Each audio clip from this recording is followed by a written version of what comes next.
तो निवेदन था कि हम सभी आइए भगवान के श्री चरणों से जुड़ते हुए कथा में प्रवेश करते हैं। गुरुर्ब्रह्मा गुरुर्विष्णु गुरुर्देवो महेश्वरा गुरुर्साक्षात् परब्रह्म तस्मै श्री गुरुवे नमः। शान्ताकारं भुजगशयनं पद्मनाभं सुरेशं विश्वाधारं गगनसदृशं मेघवर्णं शुभांगं लक्ष्मीकान्तं कमलनयनं योगवीर्यादिगम्यं वन्दे विष्णुं भवभयहरं सर्वलोकैकनाथं। सच्चिदानन्दरूपाय विश्वोत्पत्त्यादिहेतवे तापत्रयविनाशाय श्रीगोविन्दाय नमो नमः। परमपिता परमेश्वर के सुंदर दिव्य करुणामयी के चतुर्थ दिवस की कथा में जब राजा परीक्षित बैठते हैं तो गुरु का पूजन किया। गुरुदेव प्रभु के चरणों में पूजन कर नमन कर श्रद्धा सुमन अर्पण करने के बाद उन्होंने निवेदन किया कि प्रभु आप मुझे ये बतावें कि मैंने सुना है कि परमात्मा को पाने के लिए अभक्तास्तास्य विज्ञाय न ददौ च कथामृतम। क्या भगवान अभक्तों के घर भी जन्म लेते हैं? क्या भगवान अभक्त व्यक्ति के यहाँ भी जाते हैं? कहने का तात्पर्य उनका ये था कि अधम पापी भी व्यक्ति अगर मुझे संतों ने 7 दिन का श्राप दे दिया तो क्या मेरी मुक्ति संभव है? मन में ऐसा विचार करके गुरुदेव से मानो कि बहती बहती प्रश्नों को कर रहे हैं। गुरुदेव ने कहा, बड़े सुंदर प्रश्न को बताते हुए कहते हैं, बेटा उधर बांध दो। शिव महापुराण की सुंदर व्याख्या को बताते हुए कहते हैं कि दिव्यम स्वरूप चरणो निज कारणो मनुषा स्मरणामि चिंतन यत कीर्तमे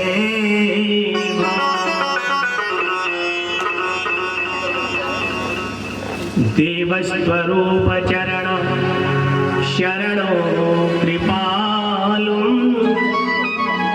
मनयस्य कीर्तनम भव भावपारः। तो जिस चरण में बैठा है, जो भागवत जी के चरण में बैठा है, इस चरण में कल्याण ही कल्याण है। इसलिए आप निश्चिंत होकर सुनो। सुंदर भाव बताते हुए कहते हैं, शिव महापुराण में काशी के महात्मा खंड को बताते हुए लिखा गया कि एक ब्राह्मण था। ब्राह्मण के पास धन था, दौलत था, परंतु पुत्र नहीं था। ध्यान रखो। तो पुत्र कामना के लिए ब्राह्मण देवता ने तपस्या करी, अनेकों प्रकार का यजन किया, लेकिन उस यजन की मात्रा से जब पुत्र नहीं हुआ तो ब्राह्मण देवता ने भगवान शिव की तपस्या करी। जब भोलेनाथ की तपस्या करी तो भगवान प्रसन्न हो गए। प्रसन्न होकर भगवान भोलेनाथ गए और बोले कि वरदान मांगो, क्या चाहिए? भैया काहे बोलती हो? हाँ? तो भगवान शिव प्रसन्न हो गए। शिव प्रसन्न होकर बोले कि क्या चाहिए? ब्राह्मण देवता बताओ। तो ब्राह्मण ने कहा, महाराज मुझे कुछ नहीं चाहिए, पुत्र चाहिए, मुझे एक पुत्र दे दो। बोले क्या करोगे पुत्र लेके? बोले बस कलयुग में शास्त्रों में ऐसा वर्णन है कि अगर पुत्र ना हो तो मुक्ति नहीं मिलती। आपकी कृपा। बोले मेरी कृपा हो गई। ब्राह्मण खुश होकर जाने लगा तो रोके, बोले सुनो, पुत्र 2 प्रकार के होते हैं, एक तो होता है पुत्र और एक होता है कुपुत्र। तो पुत्र लोगे कि कुपुत्र लोगे? शिव जी ने बोला कि पुत्र लोगे कि कुपुत्र लोगे? कहा महाराज कुपुत्र कोई चाहेगा क्या? कोई तो पुत्र ही चाहेगा।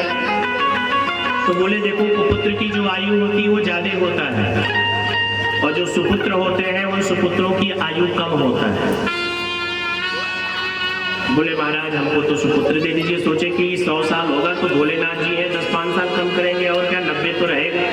लेकिन भोले बाबा ने केवल बोला कि तुम्हारे पुत्र की आयु 5 साल रहेगी। गए गर्भधारण हुआ, पुत्र पैदा हो गया और पुत्र पैदा होने के बाद जैसे जैसे बालक की आयु बीतते चली गई, सनह सनई बालक की आयु बीती, पिता के ऊपर वैसे वैसे पुत्र के निकटतम मृत्यु का शोक, क्योंकि भगवान शिव का दिया हुआ आशीर्वाद समझो चाहे श्राप समझो, 5 वर्ष। जब 4 वर्ष रह गए, बीत गए 4 वर्ष बीतने के बाद जब 1 वर्ष तो कुंडली किसी ज्योतिषी को दिखाया, बढ़िया विद्वान ज्योतिषी ने देखा तो कहा भगवान शिव का आशीर्वाद है, इसमें कुछ नहीं हो सकता। बोले कुछ नहीं हो सकता, बोले ना, बोले कुछ, बोले हाँ अगर कोई दिव्य संत मिल जाए, कोई संत मिल जाए तो उन संत की कृपा से कुछ हो सकता है। ऐसा सुनकर जब 4 वर्ष पूर्ण हो गए तो अपने पुत्र को लिया और गंगा जी के घाट के किनारे चला गया। जब ब्राह्मण गंगा घाट के किनारे गया तो वहां पे नर नारी निकले जिथे, जुआ वृद्ध और बाल, गो गज ग्वाल अनेक पशु, सूकर स्वान सिंगार। नर नारी निकले जिथे, जुआ वृद्ध और बाल। गंगा जी के घाट में गया, कहा इस पर पंच नहीं पढ़ना है, जो घाट पे आ रहा सबको संत मान लो। अब कौन अभक्तास्तस्य विज्ञाय, कौन भक्त है कौन अभक्त है, ये इस महापचोड़े में नहीं पढ़ना। सभी को प्रणाम करो। कैसे? नर नारी निकले जुथे, जुथा वृद्ध और बाल, गोज गज श्वान श्रृंगाल पशु, धरि धरि टेके मां। नर नारी, जुथा वृद्ध बाल, कमजोर पागल, अच्छा यहाँ तक कि इतना ही नहीं, बालक जो है धीरे धीरे भक्त बन गया। वो हाथी घोड़ा पशु पक्षी जिस जो भी जाए सबको प्रणाम करे, धरि धरि टेके मां। आवत देखत दूर ते, जोड़े दोनों हाथ, आवत देखत दूर ते, दोनों जोड़त हाथ, ऋण प्रणाम सबको करत, धरि धरि महिमे मां। जो मिलता उसको प्रणाम करता, उसके सिर पे अपना सिर जो है उसके चरणों में पटक देता। कौन इस चक्कर में पड़े कि कौन संत है, क्योंकि संतों की कृपा, देवताओं की कृपा, गुरुजनों की कृपा, ग्राम देवी देवताओं की कृपा कब मिल जाए ये संभव नहीं है, इसको बता पाना सुनिश्चित नहीं। इसलिए कौन संत है? ज्योतिषी ने कहा कि संत कर सकते 1 साल की आयु है तो कम से कम कभी हो सकता है कि परमात्मा की कृपा हो जाए। धीरे धीरे बीतता गया समय, जब बालक के आयु में रहे 3 दिन से, जब बालक के आयु में रहे 3 दिन से, बड़े भाग्य ते तहिमति सप्तऋषि किए प्रवेश। प्यारे, जब बालक की आयु में केवल 3 दिन शेष रह गया तो सप्तऋषि, 7 ऋषि, 7 ऋषि जो जिनको सप्तऋषि कहते हो, भृगु, वशिष्ठ, अंगिरा, पुलह, कश्यप, ये सारे 7 ऋषि जा रहे थे और 7 ऋषि को देखा, देखते ही उनको जाके दंडवत प्रणाम किया। जब दंडवत प्रणाम करी प्यारे, तो प्रणाम करते ही बालक भक्त बन गया, उसके अंदर संपूर्ण अविद्या का नाश हो गया। वो ऐसा भक्त बन गया कि जैसे ही प्रणाम किया सप्तऋषियों ने आशीर्वाद दे दिया। मुनि मंडल में महिके पढ़कर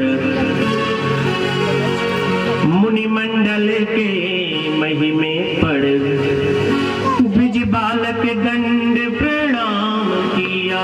मुनि मंडल के महिमे पढ़ बालक दंड प्रणाम किया। मुनि मंडल के महिमे पढ़ द्विज बालक दंड प्रणाम किया। चिरंजीवी भव चिरंजीवी भव चिरंजीवी भव चिरंजीवी भव। ऋषियों ने आशीर्वाद दिया, ऋषियों ने आशीर्वाद दिया।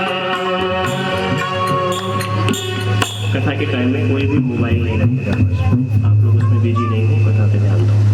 तो प्यारे निवेदन कर रहे थे, मुनि मंडल के महिमे पढ़कर द्विज बालक दंड प्रणाम किया। चिरंजीवी भव चिरंजीवी भव, ऋषियों ने आशीर्वाद दिया। जैसे ही सप्त ऋषि प्रवेश किए प्यारे, उनके प्रवेश करते ही आशीर्वाद दे दिया संतों ने, चिरंजीवी भव। जब चिरंजीवी भव का आशीर्वाद दिया, जो ब्राह्मण जिसके पुत्र वो छोटा बालक था नन्हा सा, वो ब्राह्मण देवता के नेत्रों में आंसू आ गए। ब्राह्मण देवता के नेत्रों में झरझर झरझर के आंसू बहने लगे प्यारे। ब्राह्मण के नेत्र सहज हो गए।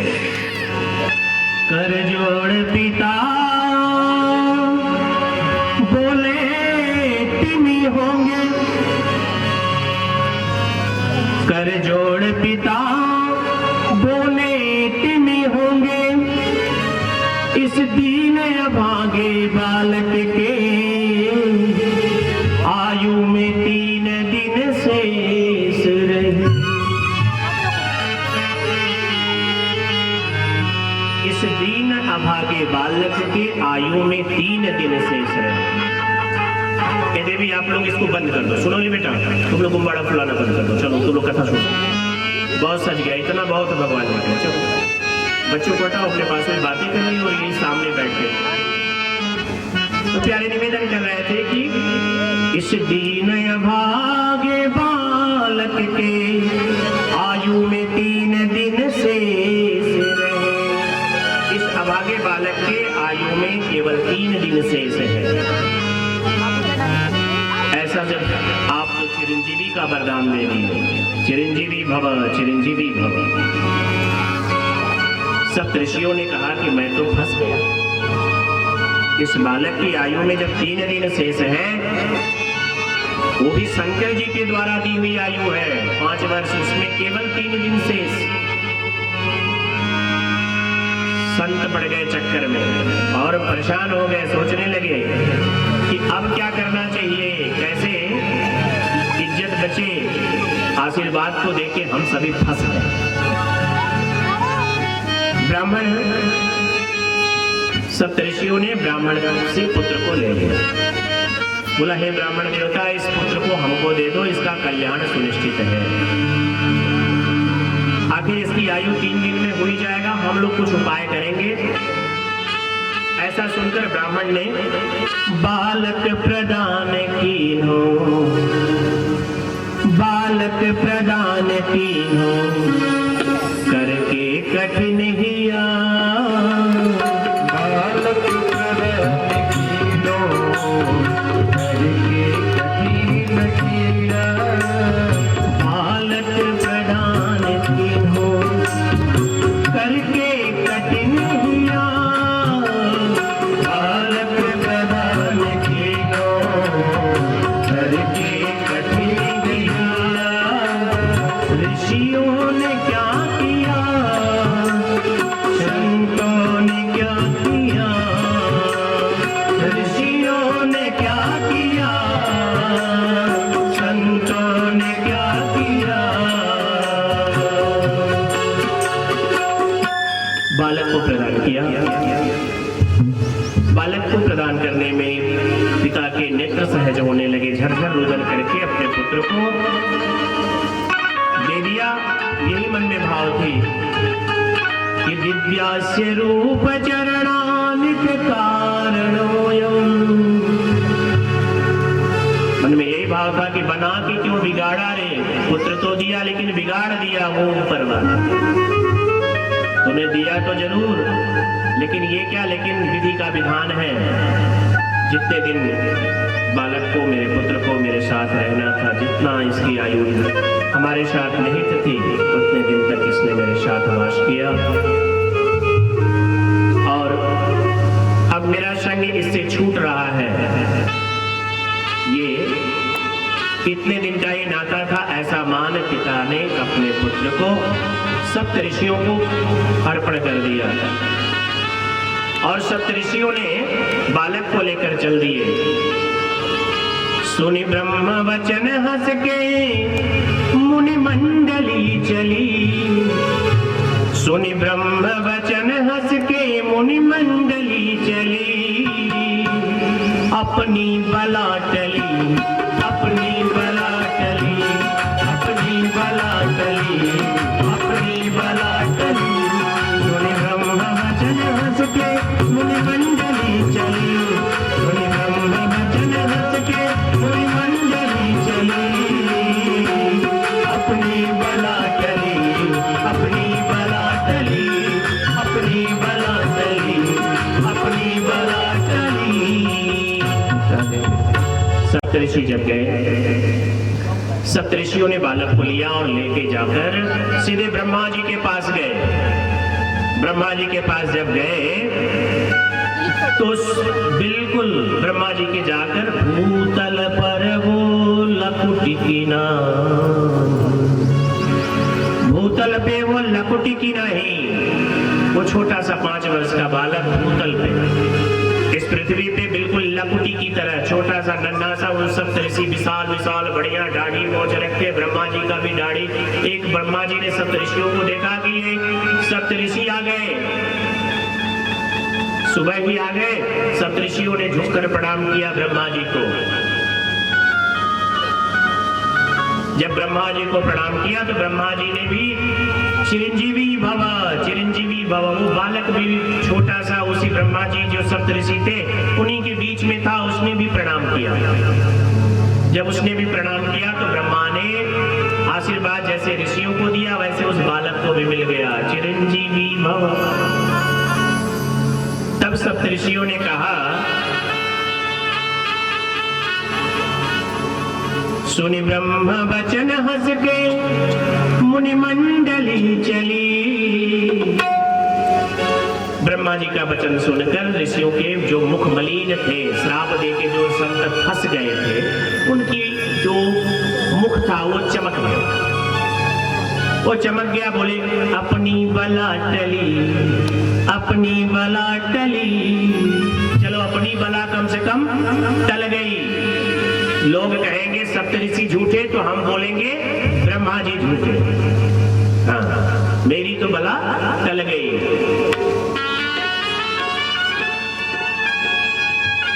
ब्रह्मा जी ने कहा क्या बात है सप्तऋषि, आप लोग बड़े प्रसन्न दिख रहे हैं, अभी तक तो बड़े उदास लग रहे थे, हमको लगा कोई संकट है, महासंकट। भूतल पे लकुटी की ना, ये जो छोटा सा बालक देख रहे हो ना, आपने आशीर्वाद हमको दिया, इसने भी प्रणाम किया, आपने किसी व्यक्ति विशेष को तो दिया नहीं, चिरंजीवी भाव कह दिया, इसने भी सुना जैसे मैं वैसे ये भी बालक, इसको तो बोले इसमें विषय क्या है? बोले महाराज इसमें विषय ये है कि इस बालक के आयु में रहे शेष दिन दो। इस बालक की आयु में आज अब शेष दिन 2 रहा। एक दिन हम लोगों ने ले लिया और एक आप ले लिए। अब इस बालक की आयु में शेष है बस मात्र 1 दिन ही शेष है। आज को छोड़ देंगे तो केवल 1 दिन। बोले अच्छा क्या सप्तऋषि आप लोग तो हमको फंसा दिए, इसकी आयु का निर्धारण। बोले इसकी जो आयु है वो भगवान शिव ने 5 वर्ष का दिया और भगवान शंकर ने जो आयु प्रदान कर दी उसको कोई मिटा नहीं सकता। जी ने कहा कि हे सप्तऋषि, आप लोग बुद्धि के देवता हैं, आप लोग बुद्धि के देवता हैं। ब्राह्मण क्या भाई बुद्धि का देवता? और मैं जो फंसा हूं, मेरी भी थोड़ी समस्या को आप लोग कोई उपाय बताइए। सप्तऋषियों ने कहा कि भाभी में सकहि त्रिपुरारी, भाभी में सकहि त्रिपुरारी, मंगल भवन अमंगल हारी, मंगल भवन अमंगल हारी, भाभी में सकहि त्रिपुरारी, भाभी में सकहि त्रिपुरारी।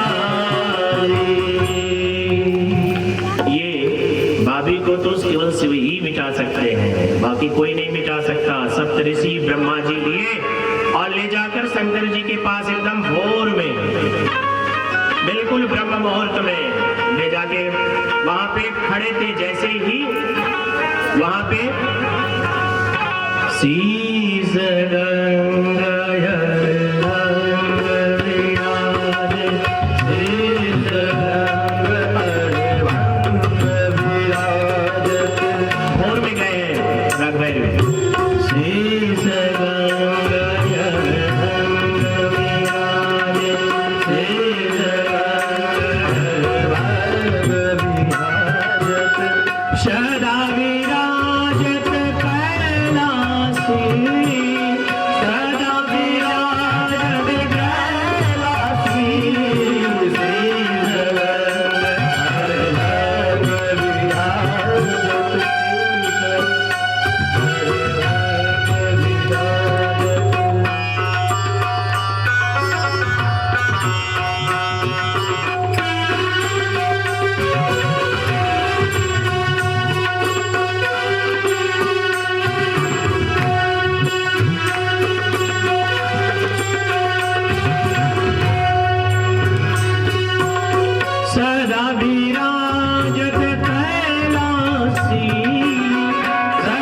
विराजत कैलासी,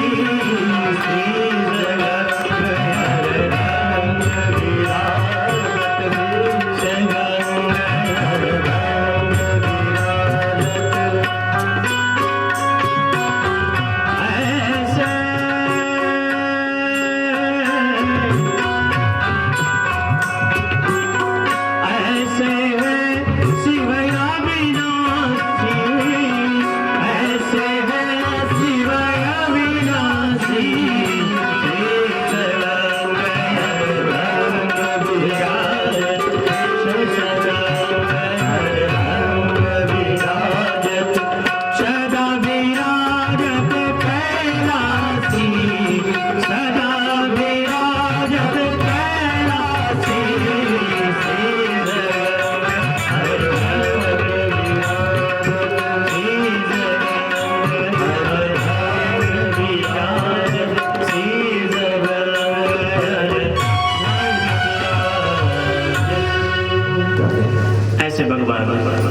जो शीश गंग अर्धंग विराज,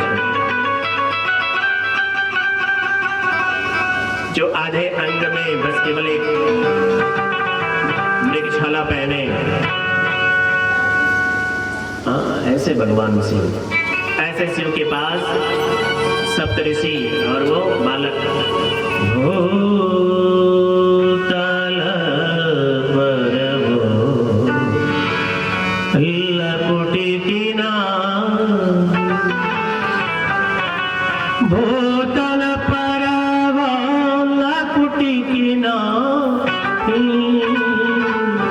वो बालक बिल्कुल देखा कि मैं अभी पृथ्वी पे था, अभी मैं ब्रह्मलोक गया, ब्रह्मलोक से सप्तऋषि के यहाँ गया, सप्तऋषि से ब्रह्मलोक, ब्रह्मलोक से ये रुद्रलोक आ गया, जहाँ सदा विराजत कैलासी, जहाँ पे भगवान शिव विराजमान है।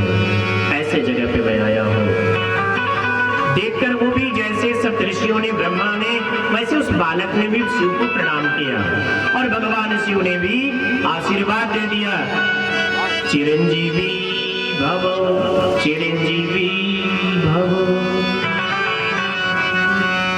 चिरंजीवी भव का आशीर्वाद जब दिया तो सप्तऋषियों के मुख में भी प्रसन्नता और ब्रह्मा जी के भी चारों मुख खिलखिला के हंसते, चारों मुख हंसने लगे प्यारे।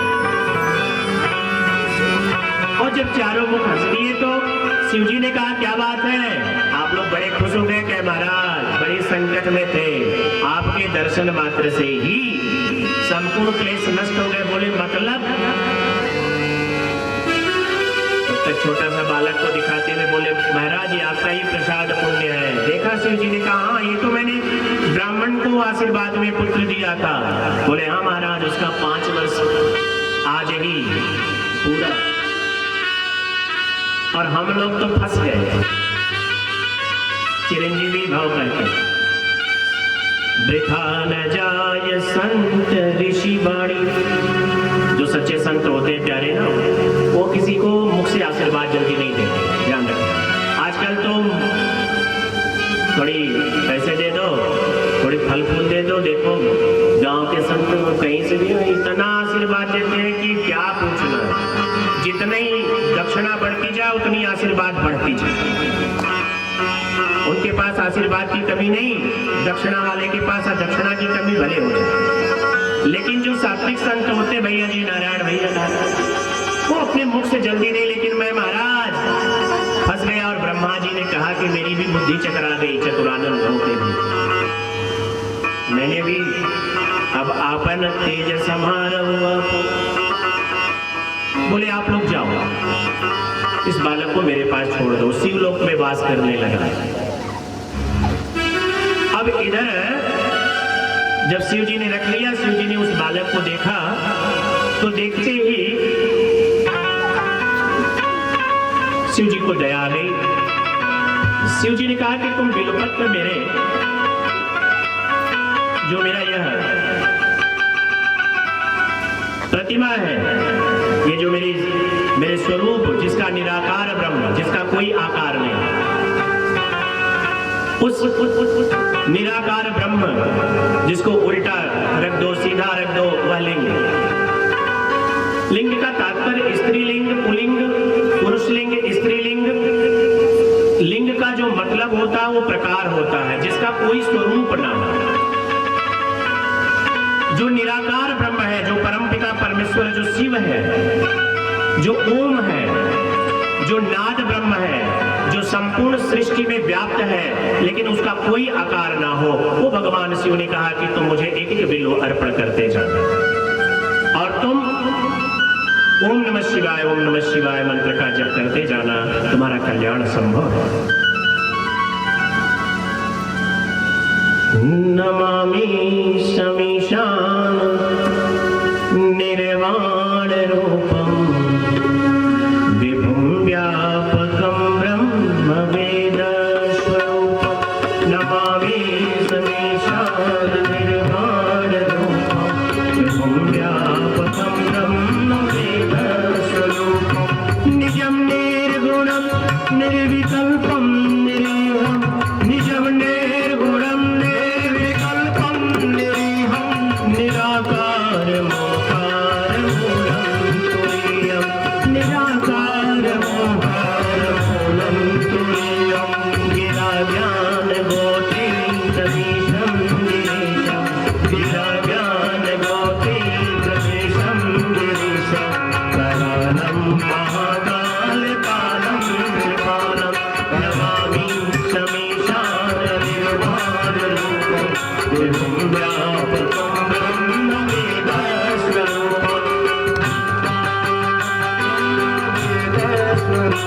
श्री राधा श्री राधा।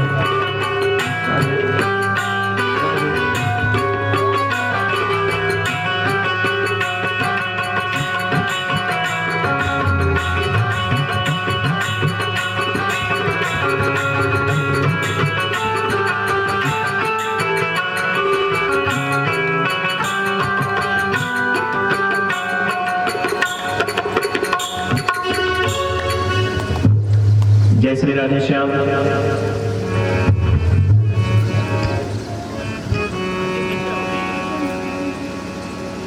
छोड़ दे रहा है इसका तार पीछे से थोड़ा सा टाइट। रोज खोलते हैं क्या इसको, रोज हटाते हैं क्या?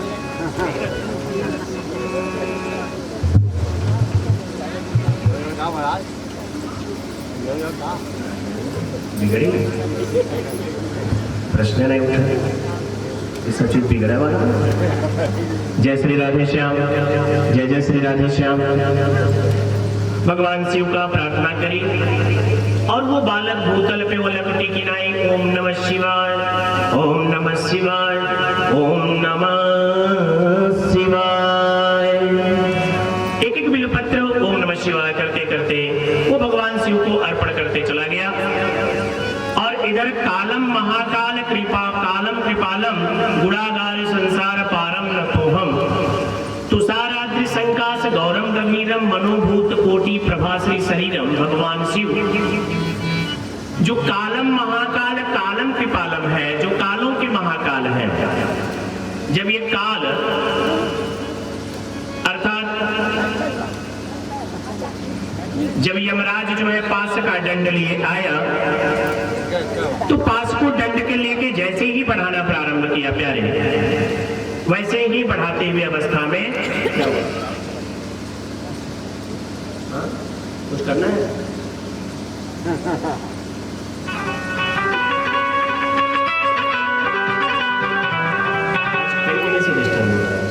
कोई बात नहीं, ठीक हो जाएगा। 10 मिनट गर्म होगा ना तो सही होगा।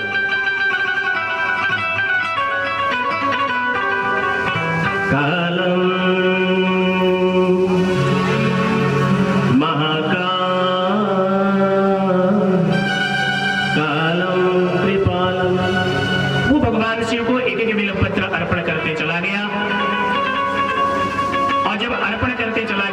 भगवान शिव प्रसन्न होना प्रारंभ हो गए।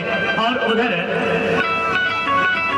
यमराज जो है पास का दंड लिए जैसे ही बालक की तरफ गया, खूब जो बिल्वपत्र अर्पण कर रहा था, देखा क्या महाकाल आ रहा है, अर्थात ये यमराज मुझे मारेगा, अर्थात अपने पास के दंड में मुझे बांध लेगा।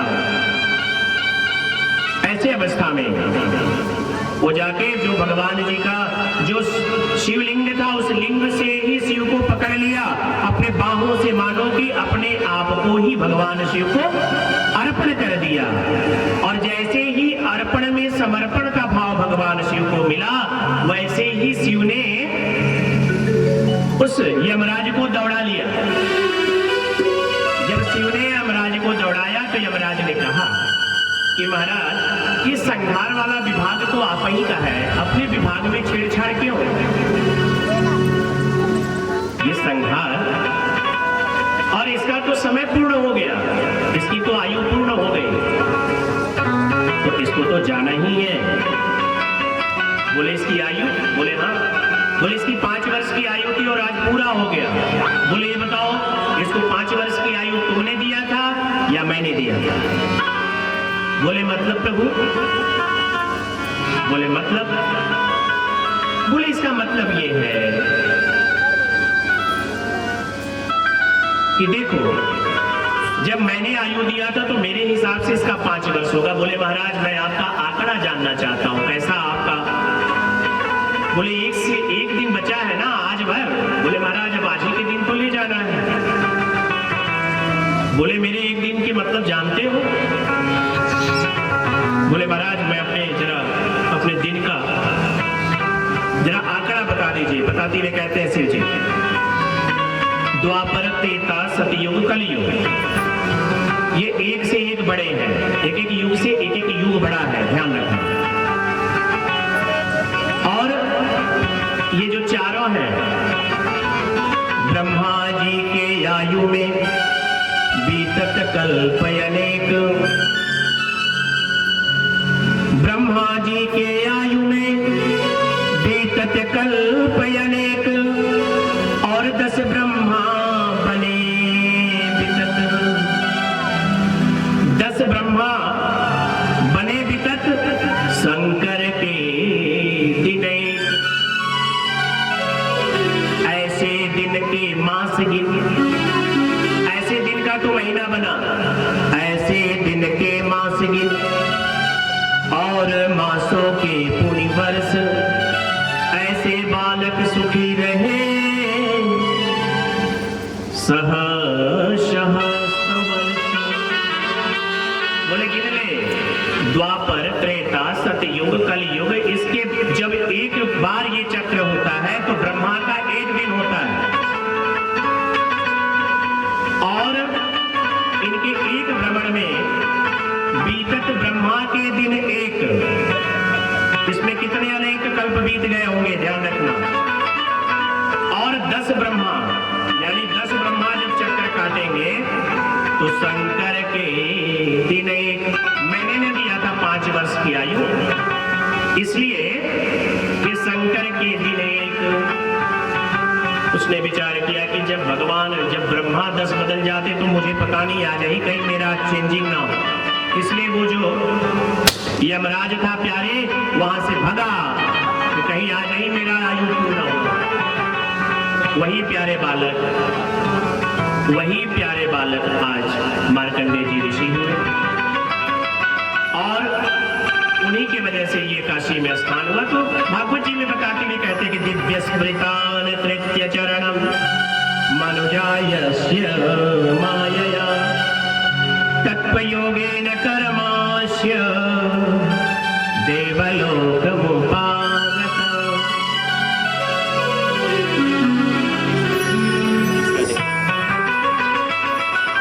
मुपागतः, आगतः, कल्याण हो गया। राजा परीक्षित ने प्रश्न किया कि प्रभु, आप जैसे गुरुजनों के चरणों में बैठने से मेरा निश्चित ही मुक्ति संभव है। इस कथा के माध्यम से आपको यह बताया जाता है कि विषम से विषम परिस्थितियों में आप लोग, आजकल माता जरा सा भी भयभीत हुई, बेटे को दिक्कत हुआ, पति को दिक्कत हुआ, तो अपनी जो भारतीय संस्कृति इसको छोड़ चली जाती किसी ओझा के पास। अरे जरा विचार करो, वो ओझा, वो तांत्रिक, उसको क्या ज्ञान है जिसको एक मंत्र नहीं आता, जिसको एक श्लोक नहीं आता, जो भगवान की पूजा नहीं करता, संध्या नहीं करता, बंधन नहीं करता, मदिरा पान करता, अनेक प्रकार का दूषित तरीके से रहता है। ये जानो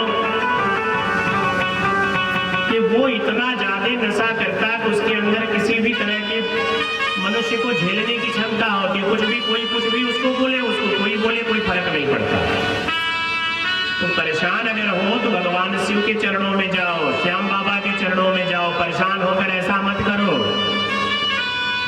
तुम ऐसा परेशान मत हो कि तुम्हारे समस्या का समाधान ही ना हो, क्योंकि सारी समस्या का, विषम से विषम, विकट से विकट परिस्थितियों को पूर्ण करने वाले हमारे श्याम बाबा हैं, हमारे शिव जी हैं। राजा परीक्षित को विश्वास हुआ। चौथे दिन अब बैठा कथा में, जब श्रवण करना प्रारंभ किया तो ब्रह्मवेदत्वयानीतं कृतकर्मं प्रदायन मनुजास्मरणामि चिन्तनस्य कीर्तयोग यथामृत। बोले प्रभु, आप मुझे एक छोटा सा मेरा प्रश्न है कि क्या कभी भक्त जो एकदम पूर्ण रूप से ऊंचाइयों पे चढ़ जाता है और उससे भी कोई गलती या अपराध होने से वो क्या पुनः नरकागामी होता है, उसको समस्या भोगनी पड़ती है?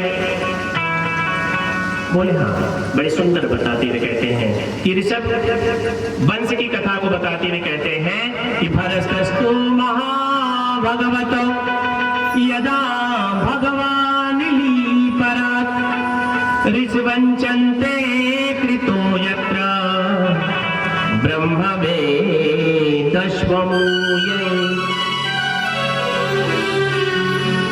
ऋषभ जी के पुत्र हुए भरत। ये राम लक्ष्मण भरत शत्रुघ्न नहीं, ये भरत ऋषभ जी के जो पुत्र थे, ऋषभ जी के जो पुत्र हुए भरत जी, वो भरत जी बड़े ही श्रद्धावान, भक्तिवान और राजा हो गए। और राजा होने के बाद राज्य धर्म का पालन करते करते एक दिन उनके अंदर वो कैसा वैराग्य आ गया कि मैं अब राज्य नहीं करूंगा। राज्य नहीं करूंगा तो क्या करोगे? बोले मैं साधु बनूंगा, संत। संत बनने की अभिलाषा से उन्होंने तुरंत अपने पुत्रों को राज्य को अर्पण कर दिया और जो है राज्य को अर्पण करके तपस्या के लिए चल दिए। और जब तपस्या के लिए गए तो जाकर उन्होंने 10,000 वर्षों तक धर्मपूर्वक पृथ्वी पर तपस्या कर। तपस्या करने के बाद एक दिन उन्होंने क्या किया कि समिधा लाने गए, जंगल में लकड़ी लेने गए यज्ञ के लिए। यज्ञाहुतीन कर्मेण समिधा यत्र विवर्जते। समिधा लेने जब गए, उसको प्राप्त करने गए, तो समिधा लेते जाते भी उनको प्यास लगी। नदी था, सरोवर था, उस सरोवर में प्रवेश करके थोड़ी सी हाथ को धोया, आचमनी किया, प्राणायाम किया और जल उठाया, जल को पिया। और जैसे ही जल पिया, जल को पीते ही उनके मन में ये भाव आ गई कि मैं तो जल पी रहा हूं। तो जैसे ही जल को पिया और जल के पीते ही उनके मन में तरह तरह की भाव आई, प्रसन्नता महसूस हुआ। और प्रसन्नता महसूस होने के बाद उन्होंने देख क्या रहे हैं कि एक छोर पर जो राजा थे, राज्य का त्याग कर सन्यासी बने हैं, वो जल पी रहे हैं और दूसरे छोर पर एक हिरनी जल पी रही है। एक हिरनी जब जल पी रही है प्यारे, तो देखकर बड़ा प्रसन्न हो रहे हैं। बोले देखो, किसी में कोई भेदभाव नहीं, प्रकृति सबके लिए है। राजा रंग फकीर, ये प्रकृति सबको बनाई हुई है। इस भाव से प्रसन्न थे। हिरनी गर्भवती थी, हिरनी गर्भवती थी। देखो, जमाई आने के साइंटिफिकली 2 रीजन होते हैं, आध्यात्मिक भी 2 रीजन होते हैं। पहला रीजन होता है नींद का लगना, और दूसरा होता है जिस काम को करो उस काम में मन न लगना। तीसरा कोई कारण है ही नहीं। हमारे धर्मों में भी अगर जो बड़ा बड़ा मुंह बा रहा है, इसका मतलब उसका कथा में मन नहीं है, और या तो रात भर कुछ सोचा हो विशेष रूप से जिसको चिंता हो गई हो और उस चिंता के कारण सोया ना हो। अब आप समझ लो कारण क्या है, मुझे नहीं पता। तो निवेदन कर रहा था कि राजा प्रेम से बोलो बंसी वाले की।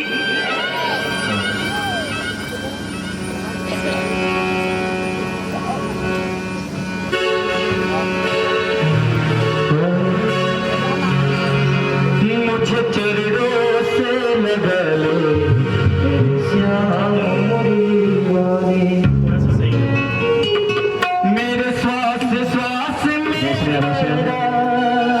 बढ़ाइए भैया, मेरे श्वास श्वास में तेरा है नाम मुरली वाले। मुझे चरणों से लगा लो मेरे श्याम मुरली वाले। मुझे चरणों से लगा लो मेरे श्याम मुरली वाले। मेरे श्वास श्वास में मेरे श्वास श्वास में तेरा है नाम मुरली वाले।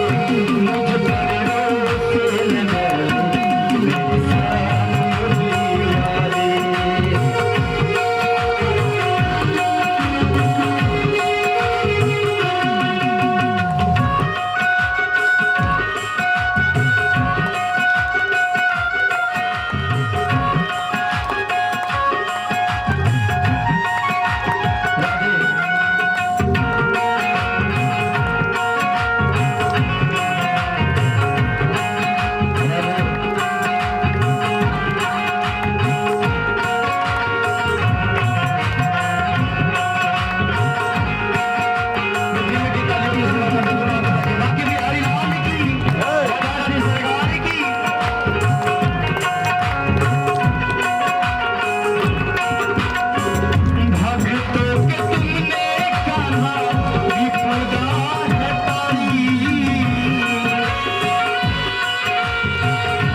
राजा ने देखा ये जो अभी भजन हुआ है, जो लोग जमाई ले रहे थे उनकी जमाई को हटा देंगे,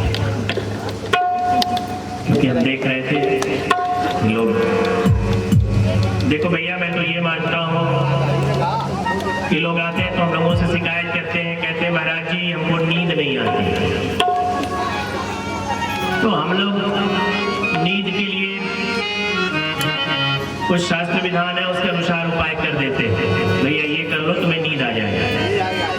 लेकिन ये कथा अमृत रस धारा ऐसा है कि इसमें नींद की जरूरत नहीं, अपने आप ही नींद आने लगती है।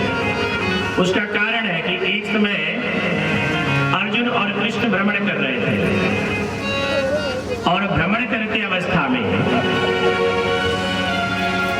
अर्जुन ने देखा, कृष्ण ने भी देखा, दोनों ही साथी एक साथ जा रहे थे, तो देखा कि एक बड़ा ही सुंदर सरोवर है, उस सरोवर के अंदर एक लड़की बैठी पड़ी है, और वो बहुत सुंदर है, स्त्री है, और रुदन कर रही है, रो रही है, वो रो रही है। तो कृष्ण ने कहा कि तुम्हारे राज्य में कोई स्त्री रो रही है और तुम्हें शर्म नहीं आती, जाओ उसकी समस्या देखो। गए और उसकी समस्या को देखा, और जब उसकी समस्या को देखा तो उस स्त्री ने कहा कि भैया देवी आप कौन हो? तो उन्होंने कहा कि मैं कोई और नहीं, मेरा नाम बुढ़ाता है, मेरा नाम बुढ़ाता है। बोली हे बुढ़ाका देवी क्या चाहती? बोली जो तुम्हारा सारथी है ना, उससे शादी करना चाहती हूँ, कृष्ण से। तो उन्होंने कहा कि कृष्ण तो मेरा सारथी है, उसमें क्या रखा है, और मैं तो राजा हूं। उसने कहा कि नहीं, मैं तुम्हारे जैसे नश्वर प्राणी से नहीं शादी करना चाहती, मैं तो शाश्वत परम ब्रह्म परमेश्वर से शादी करना चाहता हूँ। तू नर है और वो नारायण है, उससे शादी। अर्जुन की बात को वहीं पे समाप्त कर दी, मना कर दी। बोली मैं कृष्ण से शादी करने के लिए यहाँ पे तपस्या कर रही हूँ और उन्हीं की भक्ति में रो रही हूँ। आए, अर्जुन ने बोला हे प्रभु, वो जो स्त्री है वो शादी करना चाहती है आपसे। बोले क्यों करना चाहती है? गए पूछे, तो बोले प्रभु मुझे आपसे काम, वात्सल्य इत्यादि भाव की निष्ठा नहीं है, आपकी भक्ति प्राप्त हो, इसलिए मैं आपको प्राप्त करना चाहता हूं। तो ये जो बुढ़ाका है, ये बुढ़ाका ही निद्रा का नाम है, ध्यान रखना। तो भगवान ने उसको आशीर्वाद दे दिया कि बोले कि जहां भी मेरा नाम कीर्तन, गुण कीर्तन, संकीर्तन होगा, हे देवी, जो भी मेरा भक्त वहां पे अभक्त के रूप में थोड़ा सा भी इधर उधर होगा, आप उसके सर पे सवार होकर उसको सुला देंगी और आप कथा सुनेंगे। तो इसलिए कथा में नींद आता है, क्योंकि वो जो बुढ़ाका है,